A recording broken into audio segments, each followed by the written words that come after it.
नमस्कार, rotary vision news चॅनलच्या बातमीपत्रात आपले स्वागत आहे। आजची महत्त्वाची बातमी, रोटरी क्लब ऑफ बीड मिडटाउनचे 2 महत्त्वपूर्ण सामाजिक उपक्रम उत्साहात संपन्न।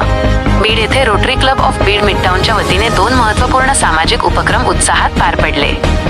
श्री बंकटस्वामी महाविद्यालयात rotary centre for road safety and traffic awareness या केंद्राचे उद्घाटन रोटरी डिस्ट्रिक्ट 3132 चे डिस्ट्रिक्ट गव्हर्नर रोटेटियन सुधीर लातुरे यांच्या हस्ते करण्यात आले। विद्यार्थी, युवक आणि नागरिकांमध्ये रस्ता सुरक्षा व वाहतूक नियमांविषयी जागरूकता निर्माण करण्याच्या उद्देशाने हे केंद्र सुरू करण्यात आले आहे।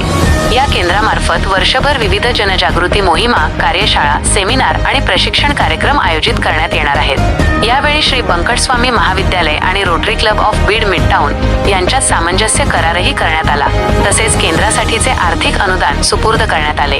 याच कार्यक्रमात rotary club of Beed midtown तर्फे आयोजित चंपावती भूषण पुरस्कार व सेवा गौरव पुरस्कार सोहळाही मोठ्या उत्साहात संपन्न झाला। समाज प्रबोधन, अध्यात्म आणि मानव सेवा क्षेत्रातील उल्लेखनीय कार्याबद्दल या वर्षीचा चंपावती भूषण पुरस्कार ह.भ.प. महादेव महाराज साखरवाडीकर यांना, तर सेवा गौरव पुरस्कार ह.भ.प. रामकृष्ण रंधवे बापू महाराज यांना प्रदान करण्यात आला।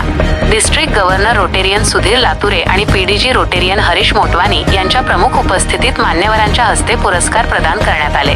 यावेळी पुरस्कारार्थींनी हा सन्मान समाजसेवा, संत परंपरा आणि वारकरी संस्कृतीच्या कार्याला मिळालेला गौरव असल्याची भावना व्यक्त केली। तसेच रोटरी क्लबच्या सामाजिक बांधिलकीचा भाग म्हणून जिल्हा परिषद प्राथमिक शाळा पाटेगाव येथे डिजिटल शिक्षणासाठी स्मार्ट टीव्हीही प्रदान करण्यात आला। या दोन्ही उपक्रमांमधून रोटरी क्लब ऑफ बीड मिडटाउनने रस्ता सुरक्षा, शिक्षण, संस्कार संवर्धन आणि समाजसेवा या क्षेत्रांतील आपली बांधिलकी पुन्हा अधोरेखित केली। रोटरीच्या विविध न्यूजसाठी रोटरी विजन न्यूज चॅनलला सबस्क्राईब करा। धन्यवाद।